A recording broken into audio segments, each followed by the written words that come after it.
خۆشەویستان و ئازان لە بەرنمەیەکی دیکەی ڕۆژ لە بەرنمەی تیڕۆژ لەگەڵتانین لەم بەرنمەیە هەوڵ دەدەین کە تیش بخەینە سەر بابەتێک کە لە میدیای کوردیەوە کەمترین باسی لێکراوە لە هەمان کاتە لە نێو واقعی نێو ژیانی ئێمە کاریگەرترینە ئەویش بابەتی سۆفت پاوەرە یاخود لە دوای ناوی سۆفت پاوەر هارد پاوەر یاخود سمارت پاوەر باس دەکرێت. سۆفت پاوەر لە میدیای کوردیا چۆن باس دەکرێت و لە نێو کۆمەڵگەی کوردیشە چ دۆست بێ چ نەیار بێ چۆن ئەم بابەتە سوودی لێوەرگیراوە و لە نێو کوردیشتا چۆن ئەم سۆفت پاوەرە بۆ سوور ئیسفادە یاخود زەربەدان لە خۆمان بەکارمێننەوە کورد چۆن ئەم بابەتەی ینی ئەتوانێت سوود لەم بابەتە وەرکرێ و چۆن بیخاتە نێو میدیاوە یاخود لە دەروی میدیاوەکو نەتەوەیەک چۆن سوود لەم سۆفت پاوەرە وەرگرێ کە ئەکاتە نەرمەهێز لەگەڵ مامۆستا ماجید خەلیل وەکو مامۆستای زانکۆ بەشی مێژوو ئەم بابەتە دەوروژێنین هەوڵ دەدەین بە کورتی و بە خێرایی زانیاری گەلێک بخێنە پێشتاوتان. مامۆستا زۆر خۆشحاڵم. سپاس بۆیەوە بەخێر بن. زۆر سپاس بۆ بەڕێستان. ئەوساس چۆن بابەتی سۆفت پاوەر ئێمە وەکو کورد سوودمان لێ وەرگرتووە یاخود سوودمان لێ بینیوە ئەو پرسیارەکەی و چۆن نەیارانی کوردیش ئەم بابەتیان بە مانای کەلیمە توانیوە بەن لە کورد و کوردیش لە هەمان کاتە لە نێو خۆیان بەم نەرمەهێزە ینی زەربە لە خۆی بە زیان لە خۆی بەخۆی بگەێنێت. بەڵێ ئەوەیان ڕاستە مەسەلەی هێزی نەرم یا بەکارهێنانی هێزی نەرم کە چەمکێکە ئیتر لە سەرەتاکانی سەدەی 21ەمەوە بە جۆرە لە جۆرەکان لەسەر ئاستی وڵاتانی جیاجیا هاتوۆتە پێشەوە کاری لەسەر دەکرێت و بە تێڕوانینی من لەو کاتەوە ئەم دنیابینیە زیاتر ئیشی لەسەر کرا و ئاکامیشی لێوەرگیرایەوە کاتێککە تیۆرێکمان هەیە بە ناوی تیۆری هانتنگتۆن کە پێکدادانی شارستانێتەکانە ئەو دێ لە دەرەوەی ڕەواج پێدانی لایەنی اقتصادی و سیستەمی سیاسی و هەژم و نەسەربازیەکاندا باس لە ململانەیەکی فەرهەنگی دەکا. کاتێک ئێمە باس لە ململانەی فەرهەنگی دەکەن کە لە ناوەندی نەوەدەکانی سەدەی 20ەمەوە بە جۆرە لە جۆرەکان وەکو ڕەدێک لە بەرامبەر کۆتایی مێژووی و باڵا دەستبوونی سیستەمی لیبرالیدا ئەم جۆرە تیۆرەش هاتە پێشەوە و دەنگدانەوەی مەزنی هەبوو لە ناوەندە میدیایی و سیاسیەکانی دنیادا. لە حاڵەتێکی لەم جۆرەدا ئێمە سەرنجمان ڕادەکێشرێ بۆ ئەو پێشینەیەی وەکو چەمک یا ئەو چوارچێوەیەی کە تا چەندە لە نێو کورددا ئێمە ئاشنایەتیمان پێی هەیە و کە ئەمەیان وەڵامەکە ڕوونە ئێمە نەمانتوانیوە بیرکردنەوەیەکی ئەو تۆمان سەبارەت بەو توراس و تێڕوانینە زەنگین و زێڕینەی فەرهەنگی خۆمان هەبێ لە بەکارهێنانیدا وەکو تایبەتمەندیەکی نەتەوەیی خۆمان بۆ دنیای دەوروبەر و بە پێشەوانەوە کە ئەمە تێڕوانینی خۆمە سوودێکی سیاسیانەی ئێجگار گەورە وەرگیراوە لە سۆفت پاوەری هەناوی کولتوری کورد لەلایەن وڵاتانی دەوروبەرەوە و وەکو چەمک دەتوانم بیگەڕێنمەوە بۆ هەزاران ساڵ پێش ئێستا هەر لە هەژمونی ئاینەکانەوە لە هەژمونی اقتصادی وڵاتانی دەوروبەرەوە هەم لەو تێڕوانینە سیاسی و سەربازیانەوە کە خراونەتە بواری پراکتیکەوە بۆ دەست بەسەرگرتن و بەرتەسکردنەوەی پانتایی تایبەتمەندیەکانی نەتەوەی کورد بە شێوازێکی گشتی ئێمە دەتوانین ڕوونی بکەینەوە کە چۆن دەرەوە لە ئاستی هەرێمی و نەوەدەوڵەتیشە سوود لە فەرهەنگی کوردی وەرگیراوە بۆ بەردەستکردنی فەرهەنگی کوردی سوود لە فەرهەنگی کوردی وەرگیراوە بۆ مامۆستا ماجید دەیەوێت لە ڕوانگە کولتوریەکەوە ینی لە مەرحەلە بەراییەکانەوە بێت مەسەڵەن ئێمە هەر بێنە سەرەتای سەدەی 20ەم دەزانین لە باشووری ڕۆژهەڵاتی ئەنادۆڵدا و ژینگەی فەرهەنگی و کولتوری و حاڵەتی پێکەوە ژیان وای کرد کە سەرەداوەکانی ڕاسانی دەوڵەتی نوێی تورکیا بێتە پێشەوە لە سەرەتای سەدەی 20ەمدا حاڵەتە فەرهەنگیەکە بوو وای کرد و دنیابینی تاکی کورد بوو وای کرد و تیۆریستە مەزنەکانی تورک کە ئەوانەی بە ئەقڵیەتێکی تۆرانچێتیەوە بیریان دەکردەوە لە یوسف زیا و یوسف ئاقشۆرا و زیا گوگاڵ بوو خالیدە ئەدیب بوو و دەیان ئەوان کەسیان هەیە سوودیان لەو فەرهەنگ و تراسە کوردی وەرگرت لە سوود سوورە ئیسفادە ینی استیغلال کردن چ لە لایەنی ئەدەبیەوە چ لە لایەنی مێژووییەوە مثلا چ لەلایەنی عیرفانی و تەسەووفەوە و ئێستاشی لەگەڵا بێ ئەو هێزە ڕاستڕەوانەی کە باگراوندی ئاینیان هەیە بە سوود وەرگرتن لە فەزا و فیکر و فەلسەفەی کوردی بە تایبەتی نەوڕوسیەکان ئەوان توانیویانە کە دنیابینیەکی ڕۆحی و فەرهەنگی جوانیان هەیە بۆ حکومڕانیکردن. نمونەیەکم بیتە بۆی پارتی دادی گەشە پێدان ئێستش ژێرخان و توراسی فکری ئەو پارتە لەو ڕێبازە تەسەووفیانەی کوردەوەیە کە کورد بۆ خۆی نەیتوانی وە سوودی لێوە. ئەمە حاڵەتێکە ئێزگار ڕێک دەچێتە چوارچێوەیە و باسەی کە ئێمە ئێستا دەتوانین قسەی لەسەرکەین. ئێمە و من دەمەوێت سەرنجێکی دیکە بدەم و بەهێزی لایەنی فەرهەنگی کولتوری ئێتر ئێمە ئەگەر وردی کەینەوە بۆ بواری مۆسیقا و گۆرانی و حاڵەتی دیکە ئەم بەهێزە وای کردووە کە نەیاریەتی و کاردانەوەی خراپی لە بەرامبەردا دروست بێ و نمونەی ئەم حاڵەتە ئێمە زۆر بەزەقی بۆ نمونە لە ناوچە ململانیەکاندا دەبینین و من تێڕوانینێکی تایبەت بەخۆشم هەیە و هەمیشە ئەو نەتەوانەی کە خاوەنی ڕاستەقینەی خاکی خۆیانن خاوەنی سۆفت پاوەرێکی ئەجگار بەهێزن چونکە سۆفت پاوەر لە ڕەسەنایەتی و فەرهەنگی نەتەوەیەتە پێشەوە. هەموو نەتەوەکانی دەور و بەرمان هیچ نەتەوەیەک هێندەی کورد ڕەسەن نییە، هیچ کوردەوەیەک هێندەی کورد خاوەنداریەتی خاک و ناسنامەی زمان و کەلتور و فەرهەنگی نییە و لە ڕۆژهەڵاتی ناوەڕاستدا دێرینترین نەتەوەین ئێمە لەم ناوچەیەدا بۆیە دەبینین سوود لەم دێرینەیەی ئێمە وەرگیراوە لە هەموو ڕوەکانەوە بۆ بەهێزکردنی تەلاری تێڕوانینی فاشستیانەی نەتەوەکانی دەوروبەری خۆمان. یعنی ئێمە وەرە سۆفت پاوەر و جوانیەکانی جیهانی کوردی لە ئەدەبیاتی تورک یا فارسدا بماڵە بە هەموو واتایەک ئەوان دەتوانین بڵین بە قەناعەتەوە هیچیان بۆ نامێنێتەوە. یعنی ئێمە تەنانەت لە ڕووی زمانەوانی و سەحری زمانەوە تەماشاکەین مەسەلەن سیستەمە سیاسیەکانی ئێران تەماشاکەین کەسێکی وەکو خاتەمی کە تا ڕادەیەک بوارێکی ڕەخسان بۆ ئاوەڕدانەوە لە کللتورە جیاوازەکانی ئێران بۆ خۆی دان بەوەدا دەنێ بۆ نمونە بە نیسبەت کوردەوە باسی سەحری زمانی هەورامی دەکا ڕەسەنایەتی زمانی هەورامی دەکا و باسی ئەوە دەکا ئەو درەختەی زمانەوانی کە دەیەوێت سەهەندی بەسەر هەموو ئاسەیە ناوەڕاست و دەوروبەر و ڕۆژهەڵاتە هەبێت کە زمانی فارسیە ڕیشەکەی لە زمانی هەورامیەوە هاتووەتە پێشەوە زۆر بە جوانی ئەمەی ڕوون کردوێتەوە. جاوەرە ئەم سحرە لە سیاسەتی هێزی نەرمی ئێمەدا تا چەندە شوێنی بووەتەوە بێگومان تا هیچ دەتوانم بڵێم تا ڕادەی هیچ نەیتوانی وە شوێنی خۆی بگرێت تا ڕادەی هیچ ئەمە بە قەناعەتەوە ئەمە دەخەینە ڕوو. لەبەرەوە هێزی نەرم لە ئێستای دنیادا پەلوپۆی کێشاوە بۆ گەلێ ڕەهەندی جیاواز تەنانەت ئەو وڵاتانەی کە تا ساڵانی هەفتاوەشەکان لەژێر دەواردا دەژیان فەرهەنگیان فەرهەنگێکی بەربڕیانەی بیدایی بوو ئێستا خاوەنی براندسازیەکن کە لە ئاستی دنیادا چاویان لێ دەگرێت لە ئاستی دنیا تەنانەت هێزی نەرمیان تێپەڕاندووە بۆ هێزی شارپ پاوە مەسەڵ شوێنێکی وەکو قەتەر ئینسان کە بیر لە ڕابردووی مێژووی هاوچەرخی قەتەر دەکاتەوە تووشی شۆک دەبێ بڵێ ئۆکەی ئۆستاز من لام گرنگە ئەمە بۆی نەبێتە پروپاگەندەیەک و پیاهەڵدانێکی زیاڕەیی تیابێ باشە وەکو بەڕێستان وتان کە ئەگەر کورد خاوەنی ئەم توراسەیە ئەم کولتورێ ئەم ترادیسیۆنەیە بۆ نەبووتە خاوەنی کیانێک کە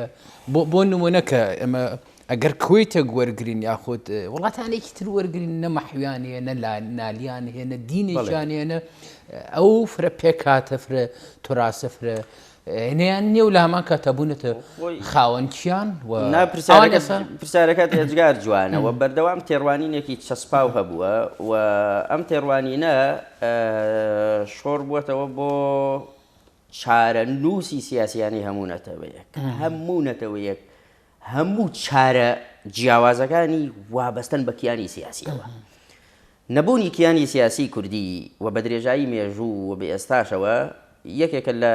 خاڵە لاوازەکانی ئاوڕنەدانەوە لە کولتور و فەرهەنگی کوردی و دووەم یەکێکیشە لەو هۆکارانەی کە نەتەوەکانی دیکە بە ئاسانی توانیویانە ئەم ناسنامەیە بشێوێنن و خاوانداریەتی خەباتی خۆیان وابەستە بکەن بەم ناسنامە کوردیەوە. یعنی دەتوانین بڵێن وەکو کورد دەڵێ بەڕەکەیان بەڕە فەرهەنگیەکەیان لەژێر پەیانی کووردا دەرهێناوە و ئێستا لەژێر خۆیاندایە. ئەم حاڵەتە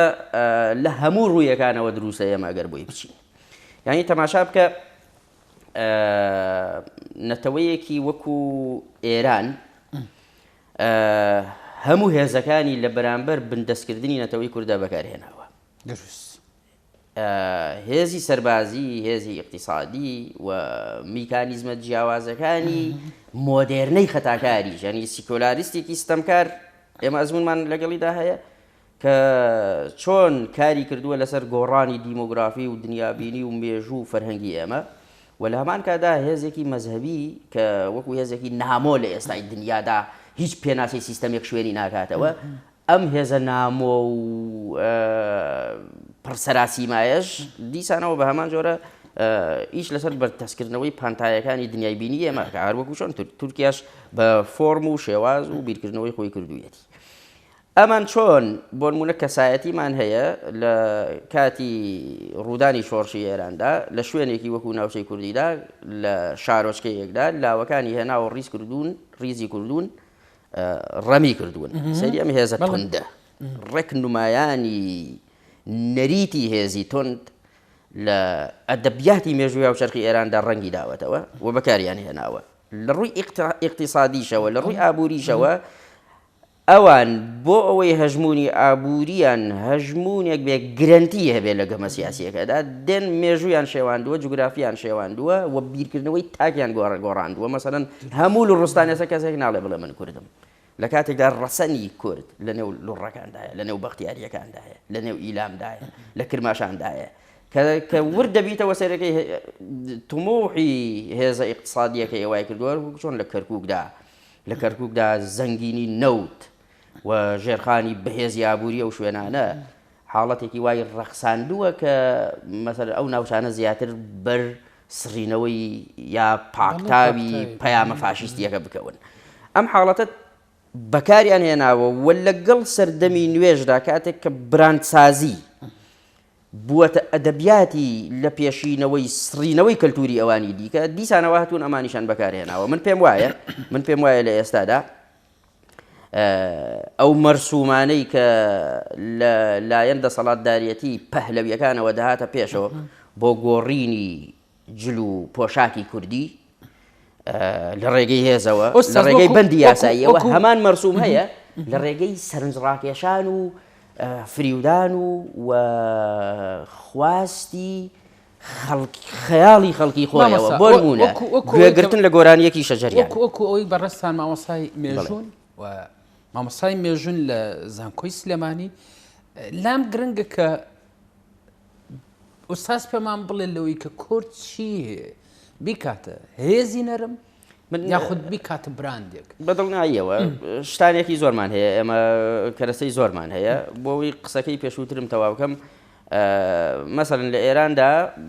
توانای بەهێزی هەندێک لایەنی بواری پزیشکی لە بواری جوانکاریدا وای کردووە تەنانەت تەجمیلی لوت بکاتە براند. تەماشا دەکەی لە شوێنێکی وەکو ئێرانە دەئەوەنەی شوێنێکی وەکو ئەمریکا جوانکاری تێدا ئەنجام دەکرێت و بووە بە جۆرە مۆدیلێک ئەم شکڵ و شێوەی دەم و چاو شکڵ پۆشینی جلوبەرگ تەماشا دەکەی لە شوێنێکی وەکو مەهابادا یا مکوریاندا کاتێک کە کچێکی کورد دەبینی وەکو ئەو کچە کوردە نییە کەم هێمنی مەهاباتی دەیبینی کیژی کورد هەڵپەڕی چیمەنی شێلا دڵی من لەو چیمەنە پێبەسترە نە چیمەنەکەی وەکو چیمەنە نە هەڵپەڕینەکەی وەکو هەڵپەڕینی ئێستایە نە جلوبەرگەکە نە لوتی وەکو لوتی ئێستایە کە لە ڕووی ئینسان ناسیەوە شکلی لوتی کورد ئێستا کەسێکی مرۆڤ نازبێت سەری سوڕدا نازانێت پرسیارەکەم لەوە بوو جا بڵێ زەمانێ ینی مودەیەک ئەوا دروست بوو کە کلاشی هەورامی بوو بە مۆدێل لە لای کچی تارانی ینی ئەمە بۆ هۆی ئەوەی کە هەزاران جوتە کلاش بفرۆشتێ و برێوێکی ئابووری وەکو براندێک بکەوێتە نێو بازارەکان بە تایبەتی لە نێو کلاشدا مە بەسمەوەیە کە پرسیارەکەم لەوە کرد کورد چی هەیە بیکاتە هێزی نەرم یاخود بیکاتە براندێک جاران لە بۆ نمونە لە کاتە حیزبی بەعس لە ساڵی 1960 بە تەواوەتی ئیتر هەژمونی خۆی سەپاند و شۆڕشی کوردیش گەیشت بۆ ئاستێ تێڕوانی نەفاشیست و ناسیۆنالیستیەکانی عروبەی سەر بە ساتڵ حەسری و ئەفلەق و کێوکێ شۆڕ ببوونەوە بۆ بیرکردنەوەی تاکی عێراقی لەو قۆناغەدا تەماشا دەکەی هێندەی ڕێخستنە سیاسیەکانی کورد ماسی هەولێر ڕۆڵی بینی و ماسی هەولێر جۆرە براندێک بوو لە بەغدادا یعنی کە دەوترا ماسی هەولێر بۆنی کوردەواری دەکرا زیندوویەتی دەکرا بوانی پەیامێکی تێدا بوو لە نێو مازدا پەیامێکی نەتەوەییانە هەبوو کە کەسانێکی باسی و فاشیستی ئەگەر حەزیشی لەو ماسە وایە نەیدەخوارد ئەم حاڵەتە گرنگە ئێمە ئەگەر بێت و لەبەرەوە پەیامی ناو کلاشەکە گرنگە کاتێک کە تۆ ئەم کلاشە بکەیتە براندێک بەداخەوە ئێمە کەرەستەی ئێزگار زۆرمان هەیە هەر لە شێوازی خواردنی کوردیەوە لێ بیگری هەر لە شێوازی جلوبەرگی کوردیەوە بیگری هەر لە شێوازی مۆسیقا و گۆرانی کوردیەوە بیگری تەنانەت تەریقەتی کوردی براندێکی ئاینیانەی هێزی نەرمە بۆ دەوروبەر من یەک نمونە دەهێنمەوە ئەم براندە ئاینیەی هێزی نەرم بۆ دەوروبەر لە تەریقەتە تەسەووفیە کوردیەکاندا نمونەی نییە لە ڕۆژهەڵاتی ناوەڕاستدا لە محیطەوە تا خەلیج چاولێگەری ئەو هێزە نەرمە ئاینیەی کوردیان کردووە سەردەمانێک داوایان کردووە لە شوێنێکی وەکو هەورامان کە مەلایەن بۆ بنێرن بۆ سەعدیە و جەلەولا دەستی مەلای کورد ماچ کراوە بەڵام ئێستا لەبەرەوەی ئاور لەم ڕۆحە تەسەووفیە نەدراوەتەوە کەسایەتی کورد تاکی کورد لەو سنوورانەدا سەردەبڕێ مامۆستا چونکە ئێمە سەرنج ڕاکێشانمان نەبوو دژمنمان دروست هەر ئەو نێرانەی کورد ینی ئەو کەس و تەریقە و پێگە ڕۆحانی و ئاینیانە لە کوردان نەبردووە بۆ نمونە شێخ حسامەدین یاخود شێخی بیارێ تۆ لە جێوی کە مەکۆ و گڵکۆی لە دیارە بێ و لە نێو خانەقابێ تورک بردوێتی بۆ هونەرمەندەکانمان ینی لە سینەما لە هونەر لە کولتور لە بالفعل من دەتوانم بڵێم ینی ئەتوانم ئەمە یەکەم جاریشمەکە من بۆ خۆم قسەی لەبارەوە دەکەم تەریقەتی کوردی تەریقەتی ئاینی کوردەواری کورد براندێکی باوەڕداریە بۆ تاکێک کە زیاتر وەک هاوڵاتیەک بیبینین جیاواز لە هەموو وڵاتانی دەوروبەرکان شێوازی ئاینیداریەکەیان شێوازێکی سیاسیانەی زاڵبووی کولتوری خۆیانە بەسەر بە هاوێنەی نەجەف کەربەلا ینی بۆ نمونە ئێران ئێستا خۆ دەیەوێت مەسەلەن شێوازی ئاینیداری لە نەجەف و کەربەلا بکاتە براندێک و لە بەرامبەر نەجد و حیجاز و ئەو سنوورانەدا ڕاستی بکاتەوە بەڵام ئەم حاڵەتەی کە لە ناو ئێمەدا هەیە تا ئێستا تەماشا بکە بۆچی لە ناوچەی هەوراماندا زانکۆیەکی ئاینیداری بۆ پەیگەندی مەلا و زانای ئاینی نەرمونیان دروست نەکراوە کە پێشتر زانکۆیەک دروست نەکراوە بۆی لۆژیک و منتەقی تێدا کە پێشتر زانکۆ بوو بەدڵنیایی وە زانکۆ بووە بە دەیان ساڵ ناوێکی دیار و بە شۆرەتی نێوجیهانی ئیسلامی ئەم حاڵەتە ئێمە نەمانتوانیوە ئەم دنیا بینە پاکە کوردەواریە بین ئیشی لەسەر بکەین ئەمە خاڵێکی ئێجگار گرنگە ئەمە خاڵێکی ئێجگار گرنگە مەسەلەی تەوەستەسەوف و ڕێبازە ئاینیەکانی کورد تیجانی سلێمانی تەنانەت قادری نورجولی نەمانتوانیوە بیکەینە مۆدیلێک لە ئاینیداری خۆماندا لەلایەنی ئەوەی کە پێڵێن ئاینیەکەەوە لەلایەنی سینەماوە لایەنی دیکەمان زۆرە لەلایەنی سینەما و لەلایەنی کللتورەوە ینی بۆ نمونە ئێمە کە دەیبینینەوە من هەمیشە ئەڵێم نێرانی کورد لەبەری سۆفت پاوەڕ بەکارێنێرە بۆی کە هەیمەنەی کەسێک یاخود وڵاتێک بدرێ بەسەر ئەوی ترا لە نێو سۆفت پاوەرە ئەوە نییە کە ینی تۆ نیەتی بەکارێنانی سۆفت پاوەر ئەو نەرمە هێزەی کە بەکارێنرێت ینی ئەگەر ئەلتەرناتیڤەکە ینی کە نەبێت تۆ ڕەخە هێزەکە بەکارێنی بەڵام کورد کە ینی بۆ نمونە مامۆستا ئێمە کە دەیبینین و لە سەردەمی بەعسە کەناڵی کوردی هەبوو کەسی کوردی هەبوو بە کوردی قسەیان نەکرد بەڵام لە خزمەت جیا بوو ئەمە بابەتی نەرمی هێزە لە ئێرانە لە ڕۆژهەڵاتە لە تووچەشیانی ئەمە ئەی بینینەوە کە خۆیان کەناڵی کوردی ئەکەنەوە بۆ کوردەکان بۆ ئەوی کە بە نەرمی هێز لە بەشێکە لەو سیاسەتە نەرمە هێز ئێستا پرۆژەیەکی پەیامداری وڵاتانی دەوروبەرە و لە ڕێگەی فەرهەنگ و کولتوری خۆتەوە دێن قسە لەسەر ناسنامەی تۆ دەکەن و قسەکردن لەسەر ناسنامەی تۆ ڕێک یەکسانە بە شێواندنی ناسنامەی تۆ یعنی هەموو ئەو حاڵاتانە درێژکراوەی ئەقڵیەتێکی شەری فڕاتیانەیە کاتێک کە دێ قسە لەسەر کورد دەکا و بەڵام بە شێواوی قسەی لەسەر دەکا وەکو شاخاوی دێ لە قەڵەمت دەدا بۆ پینەکردنی نەبوونی هیچ خاوەنداریەتێکی خۆی بەو خاکەوە دێ خاوەنداریەتەکە لە دۆ دەسێنێت ئەمە جۆرێک لە جۆرەکان گەمەی گرێکی سایکۆلۆژیە کە نەتەوەکانی دەوروبەر لەگەڵ ئێمەدا دەکەن ئەوان بە هەموو شێواز و ڕەفتاری و ڕێبازی و ڕێچکانێک هاتوونەتە پێشەوە بۆ ئێمە ئەم قسەکردانەی ئێمە لێرەدا هەمووی پشت بەستووە بە بەڵگە قۆناغ لە دوای قۆناغ ینی موسا عنتەر کە لە نەوەدەکاندا هێزێکی بناژۆی شێوە مەزهەبی تیرۆری دەکەن ئەو بۆ خۆی لە نێو یاداشتەکانیدا باس لە دزینی توراسی فەرهەنگی کوردی دەکات و دیسانەوە فرۆشتنەوەی بە کورد بەڵام لە بەرگ و ڕووپۆشێکی شێوە تۆرانیدا زۆر بە جوانی باسی ئەو حاڵاتی مەسەر یە شارقایا باسی دەکات و گەلێ منووسری بلیمەتمان هەیە زۆر دەرکیان بەمە کردووە وەکو چەمکێک هاتوون دەرکیان بەم حاڵەتە کردووە و لە عێراقیشدا بە هەمان شێوە لە کوردستانی خۆشماندا بە هەمان شێوە و بەعس ئێمە دەبێت لەوە تێبگەین کە ئەدەبیاتی حزبی بەعسی یەکێک بۆ لەو حیزبانەی ڕۆژهەڵاتی ناوەڕاست کە بە پلانترین حزب بووە بۆ مامەڵەکردن لەسەر سڕینەوەی نەژادی هەموو ئەوانی دیکە مەسەرەن یەکێک لە زەقترین خاڵەکانی کە لە هەموو کۆنگرەیەکدا تەئکیدیان لەسەر کردێتەوە ئەو کەسانێک کە لە نیشتیمانی عەرەبیدا دەژین و دەتوانن بە زمانی عەرەبی قسە بکەن ئەوانە یەکسانن بە عەرەب و تەواوی تایبەت پاکاریەکانیشیان بەشێکە لە پرۆژەی دنیابینی عەرەبی و دەبێت لە خزمەتی توراس و فەرهەنگی عەرەبیدا شوێنی بێتەوە مەسەڵەن کەسێکی وەکو ساعتە ئەلحەسری سەری ئەم هێزە نەرمەی چۆن بەکارهێناوە بۆ خۆی کەسێک بوو بە هیچ جۆرێ باوەڕی بە ئاینداریەتی و ئاین و تەنانەت ئیسلامیش نەبووە بەڵام دێ هەموو ڕایەڵە ژیاریەکانی ئیسلام چ لە مێژوودا چ لە فەرهەنگدا چ لە هەموو ئەو لایەنانەدا دێ بە شانازیەوە باسییان دەکات دەیان کاتە سحرێک چونکە بەو سحری ئاینداریە دەتوانێت ڕەگە عروبەکەی خۆی برەو پێبدا لە ناو نەتەوەیەکی وەکو کووردا وا لە کورد دەکا شوێنی میشی لە فلەقێکێک بوو لەوانەیە ئەو بە هەمان شێوە مامۆستایەکی گەورەی عەقڵیەتی فاشستی ئیسلام نەبوو مەسیحی بوو لەمان کاتە لە خزمەتی بەڵێ بەدڵنیاییەوە من لەبیرم دەچێت لە کتێبی العێراق سێ بەرگەوەی حەنا بەتاتوو بۆ خۆی فەڵەستینیە و هینی ئەمریکی هەیە ئەویش باسی لە هەندێک حاڵەتدا زۆر بە ویژدانەوە باسی لە غیابی کورد کردووە لە دەستگرتن بە بەها کولتوری و فەرهەنگەکانی خۆیەوە و لەوەیدا کە ئیستیرادیان بکە ئەم بەهایانە ئیستیرادکا بۆ دەوروبەر کە بەهای تەسامح و پێکەوە ژیانن یعنی ئێمە تەماشا بکە لە هەموو ڕۆژهەڵاتی ناوەڕاستدا هیچ پانتاییەکی جوگرافی و گرۆیەکی کۆمەڵایەتی وەکو نەتەوەی کورد نییە کە ڕۆحی پێکەوە ژیان تێیدا زیندوو بێ کە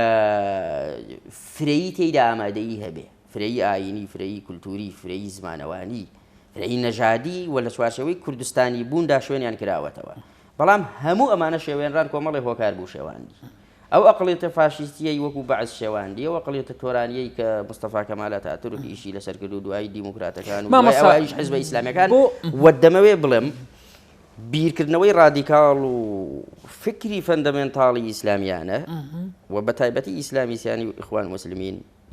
لەتمەیەکی هەرە گەورەی لە هێزی نەرمی فەرهەنگی کوردیدا بەڵێ کە دەیبینینەوە لە هەموو ڕوویەکەوە چونکە ئەوان کاتێک دێنە نێو کۆمەڵگەی کوردیەوە تەنها لە چوارچێوەی حیزبە بەرتەسکەکانی خۆیانە نامێننەوە بەڵکو شۆڕ دەبنەوە بۆ نێو حیزب ئەدەبیاتی حیزبەتەوەی و خەڵکیەکانی ئێمەش ئەو بوعدێکی تەمەن مێژووە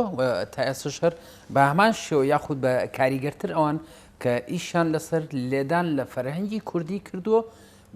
ینی بەو واتایە هاتوونەتە پێشەوە کە خزمەت بەگەلی کورد دەکەن ئەویش کە ئێمە لەم دوایەوە لە چەند ڕۆژی ڕابردووە کە بینیمان چۆن لە جلوبەرگی کوردی ئەدرێ بۆی کەمە جلوبەرگی چوپانە جلوبەرگی شوانە جلوبەرگی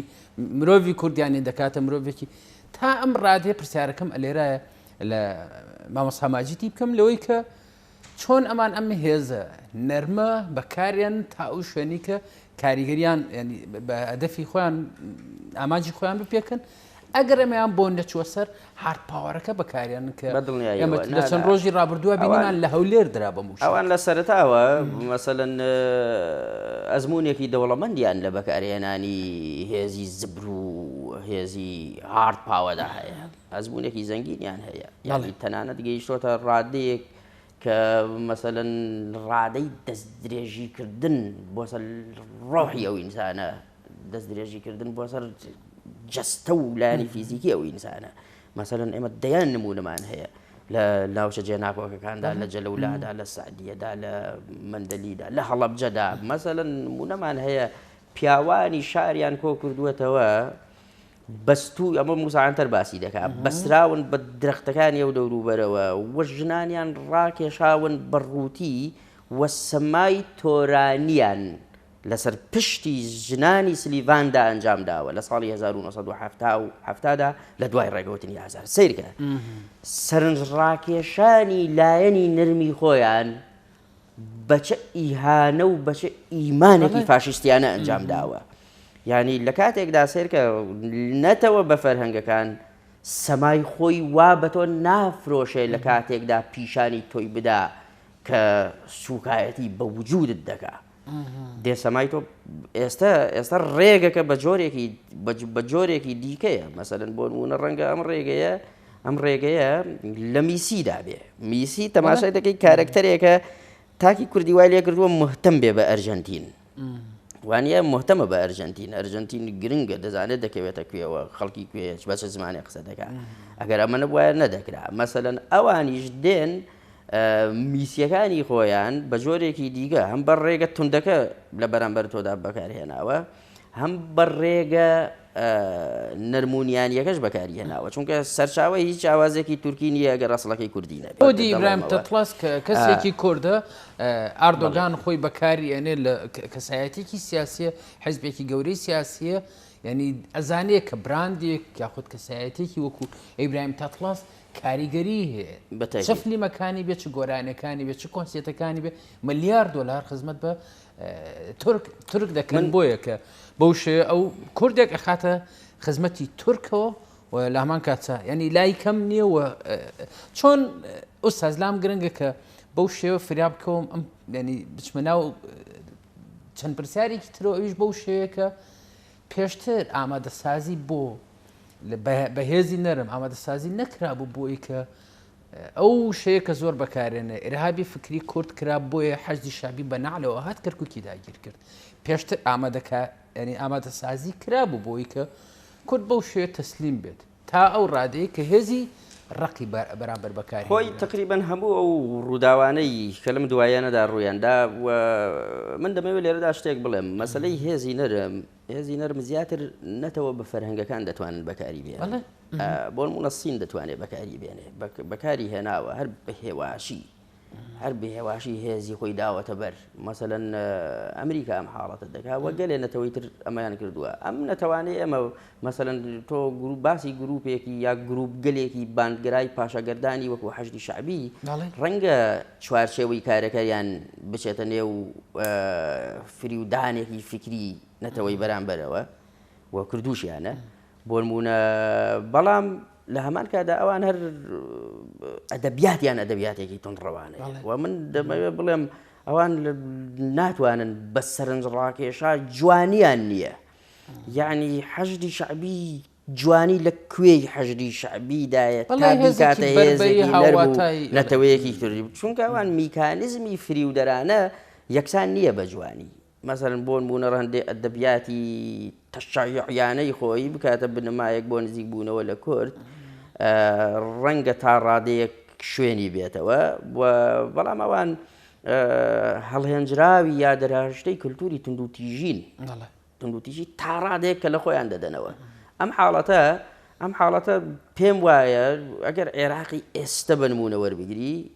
نەیتوانی وە ممارەسەی ئەو حاڵەتە بکە چونکە لە ڕوبەڕووبوونەوەی هێزی نەرمدا لەگەڵ نەتەوەی کووردا هەر زوو دەدۆڕێ چونکە هەموو ئەو توراس و باگراوندەی کە کوردەیەتی ئەوان غیابن لەو جۆرە عقڵێت سارەکەم لەو بوو پێشتر ئامادەسازی نەکرابوو بۆی کە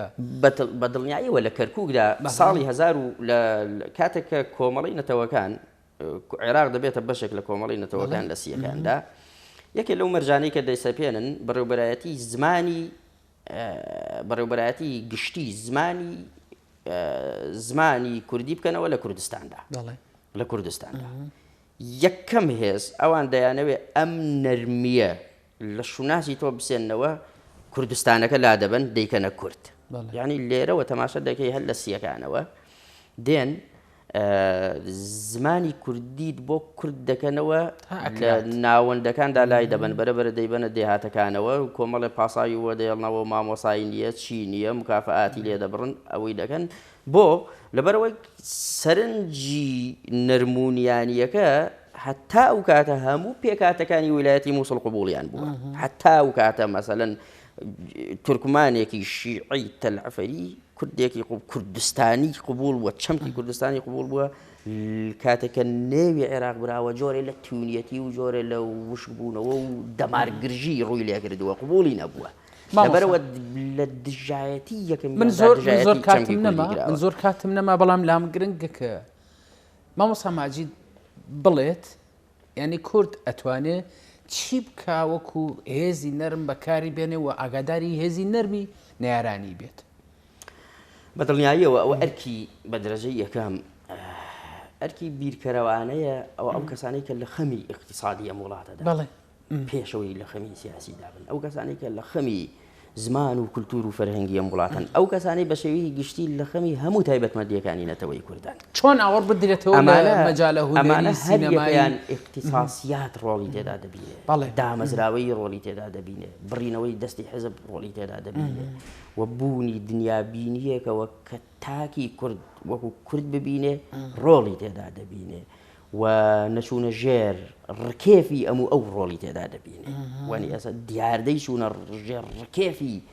هێزە دەرەکیەکان هێزە هەرێمیەکان هێزەکانی عێراق دیاردەیەکی زاڵە لە ئێستادا ئێمە خۆمان بازوویەکی بەهێزی باوەڕی ئەوانی دیکەین ئەمە مەترسیەکی ئەزگار گەورەیە یعنی هیچ کاتێ هێندەی ئێستا مەسەلەن تاکی کوردی هەستی بە شیرینی عروبە نەکردووە یعنی ئەمە بەو پەڕی قەناعەتەوە دەیڵێم هیچ کاتێ هێندەی ئێستا تامەزرۆیی و وەلا نییە بۆ ویژدانی ئەمە بەجددی هەر ناکاتێکی ئەو نەرمە هێزەی کە پێشتر گەر بەعسی ماباران ئەنفال جینۆسایتی کوردی کردوێ ئێستا هێزێکی وەکو حەشدی شعبی لەژێر هەیمەنەی وڵاتێکی دراوسەیە خۆتی تۆ بڕێ بووچە و موچەی مەسەڵەن تەماشا بکە ئێمە گروپگەلێکمان هەیە کە بە ڕۆژی ڕووناکدا کە بە ڕێژی ڕووناکدا جیاوازی لە بینی هیچ تاکێکی کورد ناکە بە ڕۆژی ڕووناک دنیابینی حەشدی شعبی بە هەموو گروپ و ڕەوتەکانیانەوە بۆ تاکی کورد بە هەموو حیزبەکانیەوە یەکشتە بەڵام ئەم دنیابینی ئەوان کە ئێمە بە یەکشتە بینین ئێمە جیاواز ئەوان دەبینین بەڵام لە هەمان کاتە هەر کوردە ئەو هێز ئەکاتە هێزێکی یاسایی لە پەرلەمان هێزمان هەیە ئەو سەهەندە سیاسی کە لە عێراقدا ئێستا دەبژێت وەکو فریشتە دەیبینێ وەکو وەکو سێبەری باڵی فریشتە دەیبینێ و دەیەوێت ئەو سێبەرە پەلکێشێتە نێو دنیای ئێمەشەوە ئەمە شتێکە دەتوانم بڵێم یەکێکە لەو خاڵە لاوازانەی کە ئێمە ناتوانین بیر لەوە بکەینەوە کە جوانیەکانی خۆمان جوان ببینین و عشق و ئەوین و دڵبەریمان هەموو چۆ بۆ جوانیەکانی ئەوەن ڕێک خاڵی لاواز لێرە ناشرینەکانی خۆیان بە جوانی بەدڵنیاوە هەموو شتێکی جوانی خۆمان بەڕخنەوە و بە ئەوە لێی دەڕوانی مامۆستا ئەم تەوەرە و باسە زۆر لەوە زیاتر هەڵەگرێ بەس من بەداخەوە هەرەوە نەکاتمێ مامۆستا ماجید خەلیل وەکو مامۆستای زانکۆ بەشی مێژووی لەگەڵمانابووی زۆر سپاس بۆ بەڕێستان سپاس بۆ ئێوەش حەزیەتان کێشە سپاس بۆ بەڕێستان خۆشەویستان و ئازیزان ئێوەش هەمیشە لە بەختەوەری کامەرانی دابن